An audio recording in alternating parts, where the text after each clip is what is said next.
makanan kepada seekor ular di dalam batu, apalagi untuk ngasih makanan kepada istrinya tadi. Ada orang yang kebal batu, ada orang yang kebal ditembak, ada orang yang tidak mempan dibakar. Tapi kita tidak pernah dengar ada orang yang kebal mati. Jangan kami bunuh, jangan kami tembak, ya, dibiarkan saja dia mati. Kenapa? Karena kematian itu pasti ada.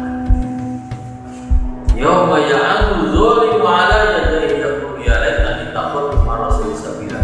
Ketika hari di mana orang menggigit kedua tangannya, sampai terputus semua jari-jari, dia katakan ya laitani ittakhadtu ma'a rasuli sabila.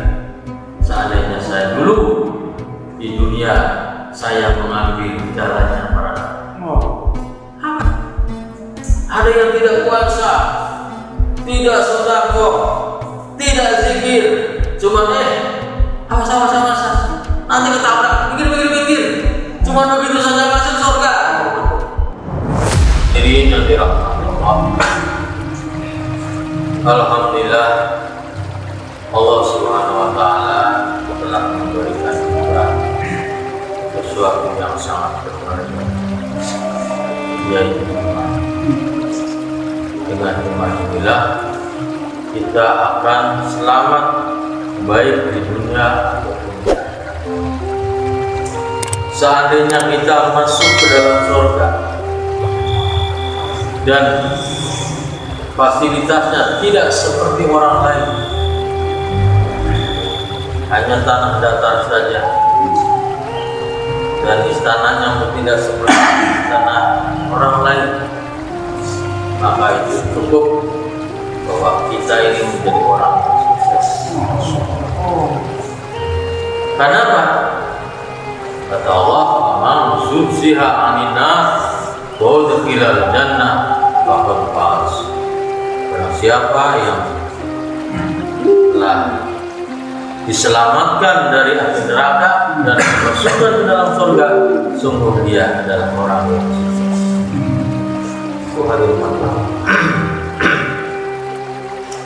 Hadirin yang dirahmati Allah, suatu hari Allah Subhanahu wa Ta'ala perintahkan kepada Nabi Ibrahim untuk membawa anak dan istrinya disimpan dalam satu padang tanah. Tidak ada sumber kehidupan, tidak ada tanaman, bahkan tidak ada penduduk. Diperintahkan untuk disimpan di rumah. Sumber air tidak ada, sumur tidak ada.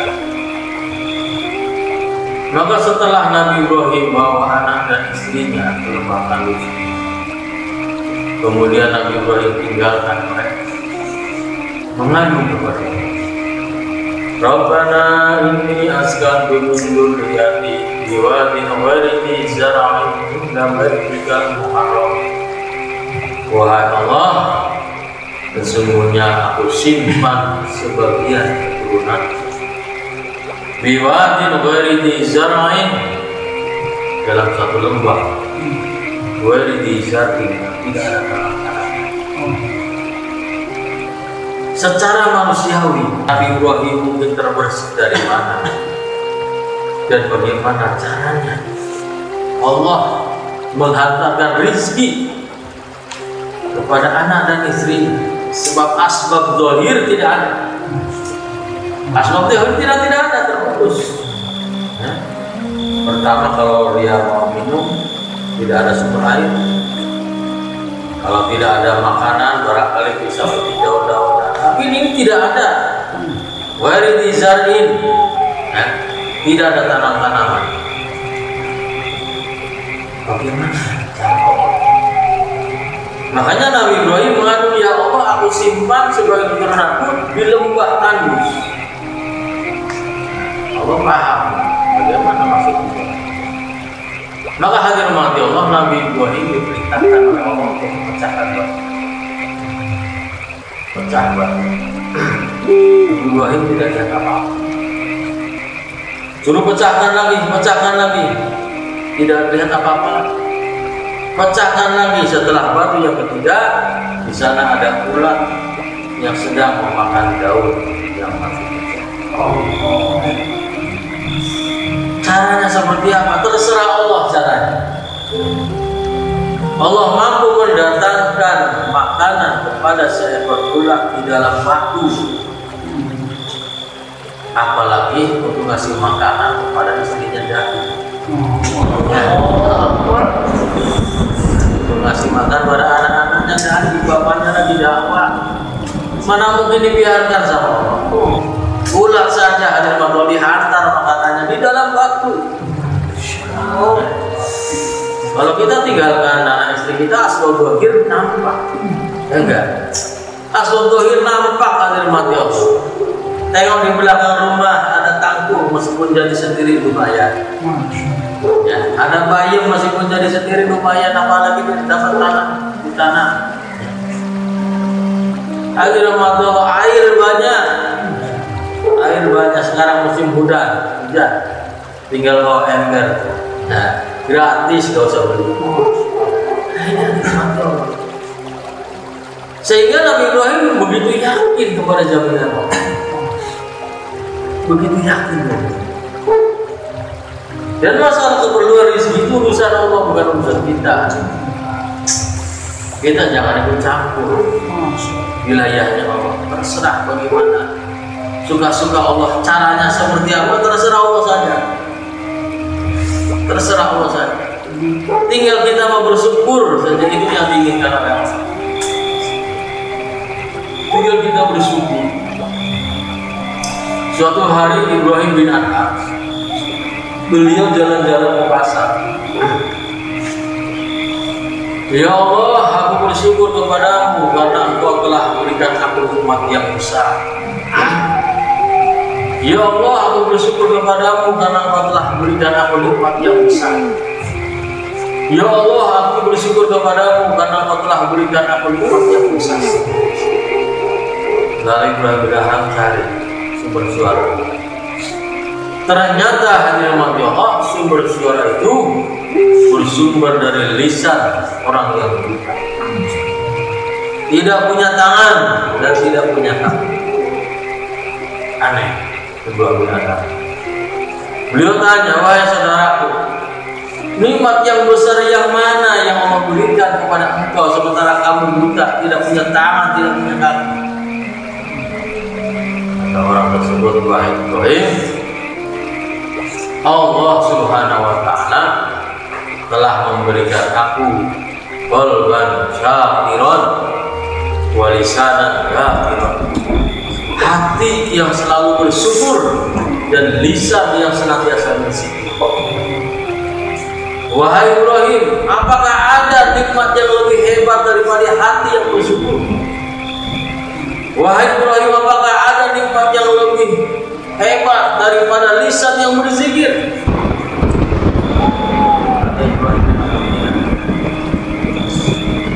Namun kita terkadang tidak memahami, ya. Lisan kita senantiasa berzikir, bisa zikir pagi petang, bisa baca sholawat, ayatnya biasa-biasa saja. Kita alhamdulillah ya Allah, bakti, ya, untung jualan pisang tanduk 200.000, alhamdulillah. Sementara lisan berzikir, pernahkah kita gembira? Padahal itu adalah nikmat yang besar. Itu adalah nikmat yang besar. Kita bisa berzikir, baca sholawat, tasbihah, baca istighfar, itu nikmat yang besar. Hadirin Allah. Lalu Ibrahim bilang, kaget, ini orang buta tahu kepada dia. Wahai saudaraku, dari mana kamu tahu saja? Sedangkan kamu kata orang tadi, semenjak aku mengenal Allah, aku kenal juga dengan makhluk. Jadi untuk mengenal makhluknya Allah tidak perlu mata yang jelas, tidak perlu mata yang sehat. Cukup kita mengenal Allah, maka kita akan mengenal makhluk. Kita matanya jelas, ya, matanya jelas. Terkadang tetangga kelaparan datang, kita punya tangan, punya kaki. Ya, terkadang ada orang yang susah, kita tidak tahu. Kenapa? Karena sesungguhnya kita tidak mengetahui Allah. Tidak mengenal Allah. Kalau kita mengenal Allah, maka Allah akan kenalkan seluruh makhluk. Hadirin rahmati Allah. Kata Sayyidina Umar, kalau kita sedang berada di kabur, segeralah berbuat kebaikan. Jangan menunggu sampai sore. Kalau kita berada di sore hari, segeralah berbuat kebaikan. Jangan tunggu sampai pagi. Dalam hadis dikatakan, jagalah 5 perkara sebelum datang. Jaga waktu sehat sebelum datang waktu sakit. Jaga waktu kaya sebelum datang waktu miskin. Jaga waktu senggang sebelum datang waktu sakit. Jaga waktu muda sebelum datang waktu tua. Jaga waktu hidup sebelum datang waktu. Ini akan terasa hadir makhluk. Terasa begitu berharganya ketika kita punya waktu luang. Terasa begitu berharganya ketika kita masih punya harta.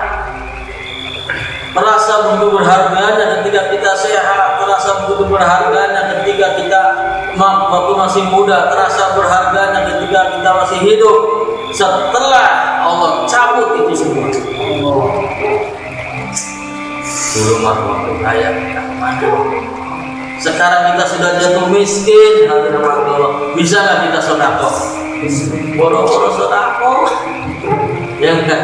Coba kalau dulu waktu kaya. Berapa orang di kampung kita mengumpulkan anak yatim, masukkan ke pesantren, ya.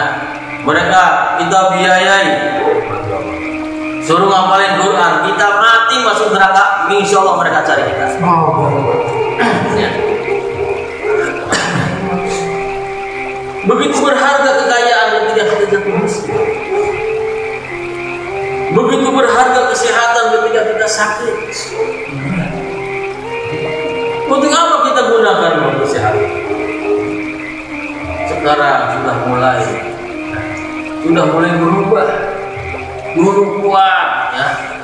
Insya Allah kalau dulu waktu sehat pakai jalan kaki kuat, 4 bulan jalan kaki sekarang. Ini ada nikmat Allah. Nikmat dulu ketika kita makan. Nah, sekarang sudah mulai ngomong. Kemana kan waktu sehat?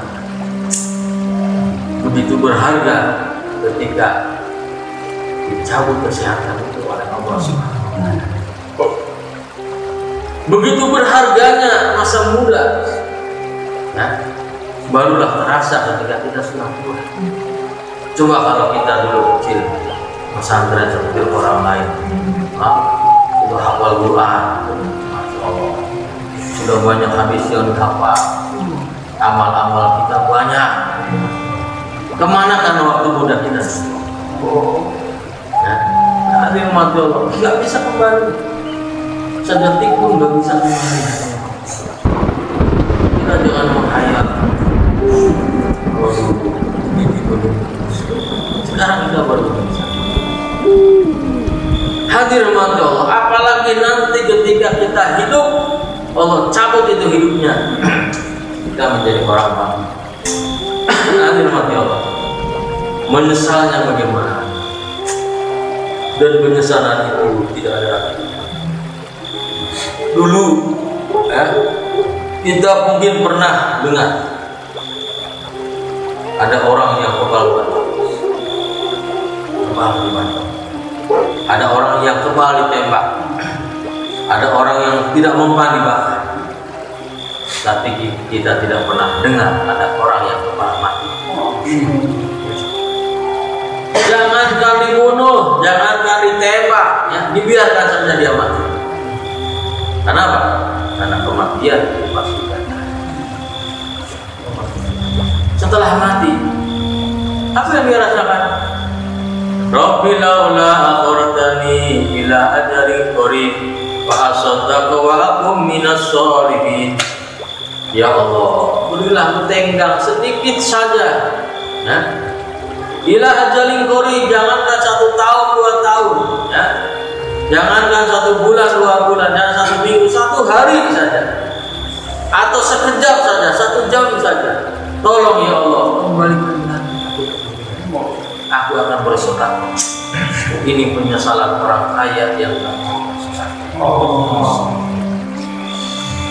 Dia tidak peduli ada anak yatim, dia tidak bisa sekolah, tidak bisa bersantai karena tidak punya biaya. Dia tidak peduli ada orang miskin, hadirin mati Allah. Dia asik saja menikmati hartanya, dia pikir hartanya punya dia. Dia asik saja foya-foya, asik saja hura-hura. Nanti ketika Allah cabut hidupnya, dia akan menyesal. Wa asaddaqu wa akum minas sholihin. Ya Allah, kembalikan aku sekejap saja di dunia, maka aku akan bersedekah. Ini adalah penyesalan orang kaya yang tidak mau. Ada lagi dalam surat As-Sajdah dikatakan, Rabbana absarna wa sami'na farji'na na'mal sholihan inna muqinun. Ya Allah, aku sekarang telah mendengar, aku sekarang telah melihat bagaimana dahsyatnya siksaan. Maka kembalikan aku ke dunia sebentar saja untuk aku buat amal kebaikan. Ini hadir makhluk, tapi penyesalan itu sudah tiada arti. Hadir makhluk Allah, bagaimana kita betul-betul memanfaatkan waktu yang masih tersisa. Kita memang sudah tidak muda lagi, tapi setidaknya ada beberapa waktu yang masih diberikan oleh Allah Subhanahu wa Ta'ala. Kita memang sudah tidak kaya lagi, tapi ada beberapa harta yang bisa dimanfaatkan. Mungkin kita tidak bisa menghadiahkan kepada orang-orang miskin 1 gunung emas. Barangkali 1 rupiah, 2 rupiah itu yang bisa menyelamatkan kita. Memang kita sudah tidak sehat lagi. Banyak sekarang sudah terasa. Ada asam urat, ada kolesterol, ada diabetes, ada macam-macam komplikasi. Tapi setidaknya ada kesehatan yang masih kita gunakan kesempatan untuk memperbaiki diri. Betapa ruginya seandainya waktu yang singkat di dunia ini akhirnya kita menjalani kehidupan yang lama, kehidupan yang selama-lamanya kita menjadi orang yang gagal. Dan kegagalan itu tidak akan bisa diperbaiki. Dan alangkah beruntungnya kepada Allah, waktu yang singkat ini kemudian kita menjadi orang yang selamat, dan kita akan menjadi orang yang bahagia selama-lamanya. Hadirin mati Allah, kita jangan tertipu dengan kehidupan Indonesia yang katanya atau kayaknya atau seperti orang itu dikasih dunia itu senang, padahal belum tentu. Justru semakin banyak dunia semakin banyak kebaikan. Hadirin mati Allah, banyak orang yang diuji dengan kemiskinan sukses, banyak pula yang diuji dengan kekayaan sukses. Para sahabat diuji dengan kemiskinan, dengan kesusahan, tapi mereka sukses. Ada orang yang miskin diberikan kekayaan jadi terkenal, seperti Korun. Korun ini asalnya orang soleh. Korun ini adalah sepupunya Nabi Musa. beliau orang soleh. Tapi ketika diuji dengan kekayaan dia,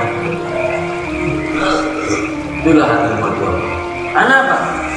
Karena ketika Allah berikan ujian dengan kesusahan, merasa bahwa ini adalah ujian. Kita prihatin, kita mengadu kepada Allah, merasa bahwa kita sedang diuji. Ketika kita sakit, kita merasa bahwa kasarnya kita sedang diuji. Tapi ketika diberi kekayaan, senang-senang, ketawa-ketawa, tidak terasa kalau sebetulnya dia lagi diuji. Lagi diuji. Itulah firman Allah. Allah Subhanahu wa taala hantar. Ada satu misi yang harus kita bawa, yang senantiasa kita pikul undang, yakni misi bagaimana menyelamatkan manusia dari azab Allah Subhanahu wa taala. Kita sebagai umat akhir zaman dihantar oleh Allah Subhanahu wa taala bukan menjadi ahli zikir, bukan menjadi ahli sholat, bukan menjadi ahli puasa, bukan. Tapi kita dihantar oleh Allah Subhanahu wa taala di penghujung usia dunia ini untuk membawa kalimat la ilaha illallah. Ya, kalau menjadi ahli zikir akhir doa, kita tidak ada apa-apanya dibandingkan umat sebelumnya. Zikir kita ini tidak lebih hebat daripada zikirnya umat Nabi Musa. Salat kita ini tidak lebih hebat daripada salatnya orang Nabi. Puasanya kita ini tidak lebih hebat daripada puasanya umatnya Nabi-Nabi terdahulu. Tapi kita kepada umat sebelumnya ketika kita ambil usaha. Dan bagi orang yang tidak dakwah, tidak ambil usaha ini, barulah mereka akan menyesal. Yauma ya'andu dzalimu 'ala yadayhi yaqulu ya laitani taqattu ma rasuli sabila. Ketika hari di mana orang menggigit kedua tangannya, sampai terputus semua jari-jari, dia katakan ya laitani taqattu ma rasuli sabila. Seandainya saya dulu di dunia saya mengambil jalannya para nabi. Apa itu jalan nabi? Dakwah. Karena dia dakwah ini hadirin Allah. Dengan dakwah Allah Subhanahu wa taala muliakan. Ada orang dakwah saja enggak sholat, enggak puasa, enggak zakat, enggak haji masuk surga. Dakwah sekali saja tidak sholat, tidak puasa, tidak haji, masuk surga. Hadirin Allah. Siapa? Usairim ini seorang sahabat. Dulu beliau menentang dakwah. Di mana kaumnya sudah masuk Islam, dia tidak mau masuk. Ketika pada hari Uhud, Allah berikan hidayah pada Usairim. Di mana kaumnya sudah berangkat ke Uhud, dia nyusul.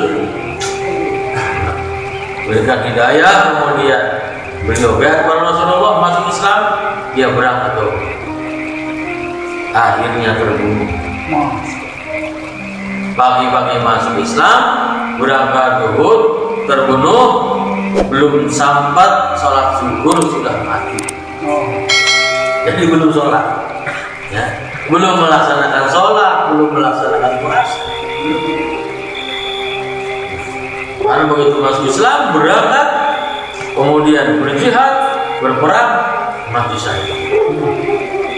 Kata Rasulullah, dia termasuk ahli surga. Hadirin Allah. Ketika Bani Ashal itu ya sukunya Usairim.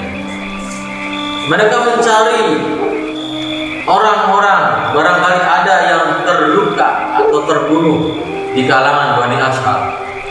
mereka cari sana. Kemudian ada orang yang mendapat dulu. Ini kan Usairi. Padahal dia itu dulunya menentang dakwah, dia nggak mau masuk Islam, sehingga kami tinggalkan. Pada waktu itu Usairi dalam keadaan luka berat. Ditanya, hai Usairi, kenapa kamu datang ke sini? Apakah karena kamu ikut-ikutan kelompok kamu? Karena memang kelompoknya, kaumnya sudah berangkat semuanya, tauhid sudah pada masuk Islam. Apakah karena kamu memang Allah berikan hidayah dan kamu masuk Islam? Kata Usairi, saya datang ke sini karena masuk Islam. Bukan ikut-ikutan kelompok saya, bukan. Diadukan kepada Rasulullah. Ya Rasulullah, bagaimana Usairi? Kata Rasulullah, innahu min ahlil jannah. Sesungguhnya dia termasuk ahli surga. Dengan dakwah dan Allah, belum sempat puasa, belum sempat sholat, belum sempat sedekah, haji dan lain sebagainya. Dengan dakwah Allah masuk surga.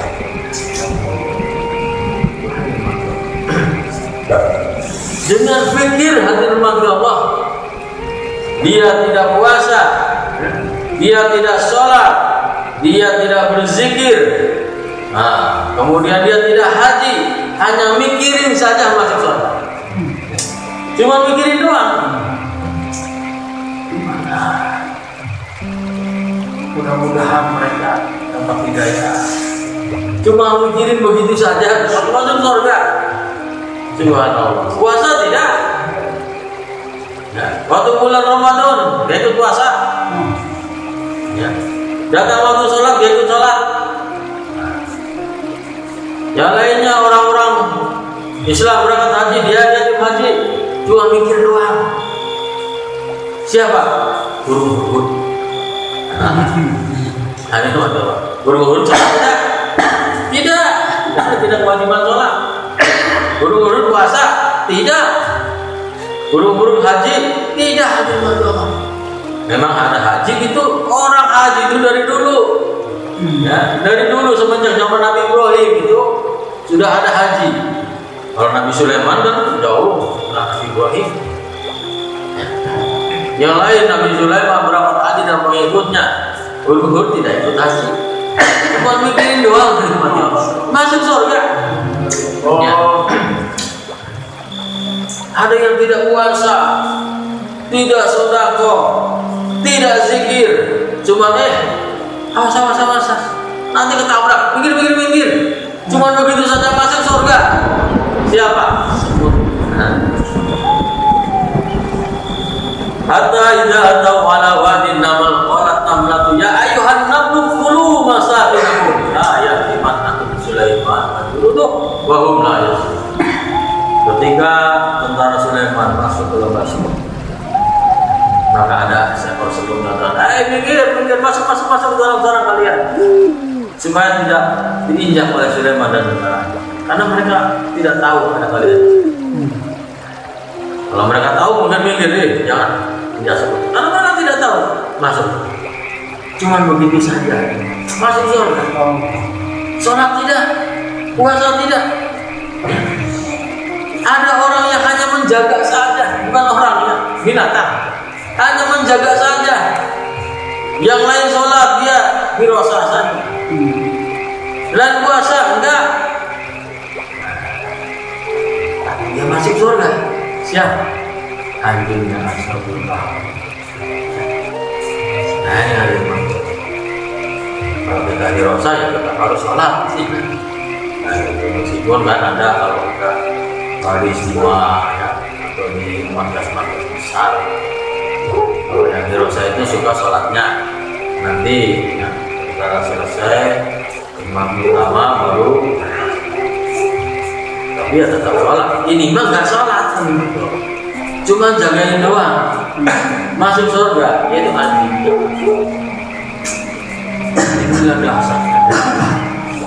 Apalagi kita ini yang mikir, yang bergerak. Ya, contohnya. Bukan hanya mikirnya saja, mikir saja. Udah 2 tahun mikirin doang. Tidak. Nah, ini 2 tahun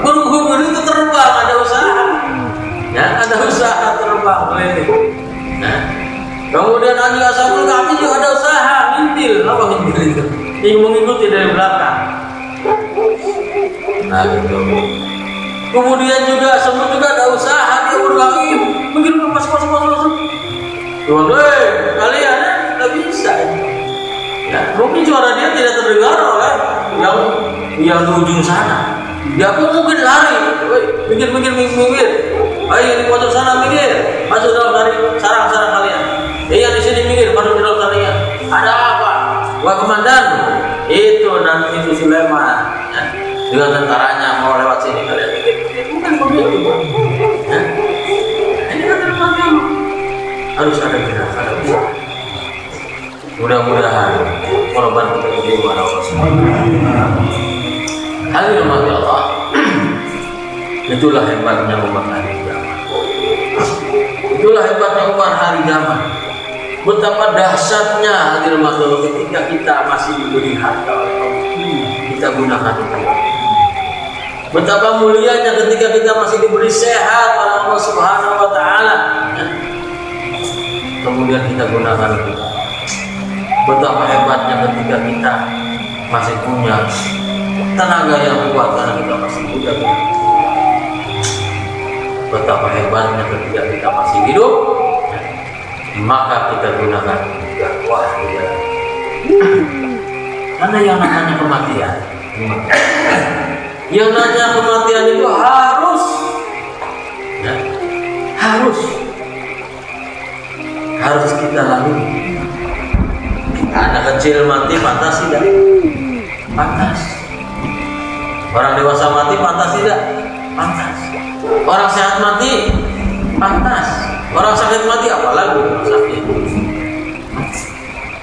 Semuanya pantas. Tidak ada yang tidak pantas yang namanya tuh.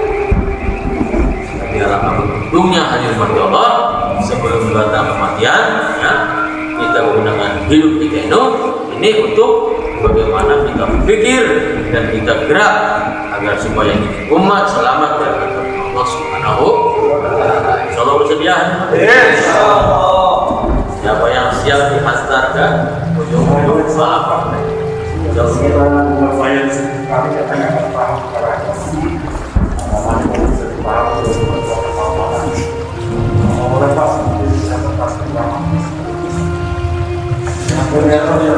Boleh yang niat juga dia pesan niat jauh hari yang kan tetap yang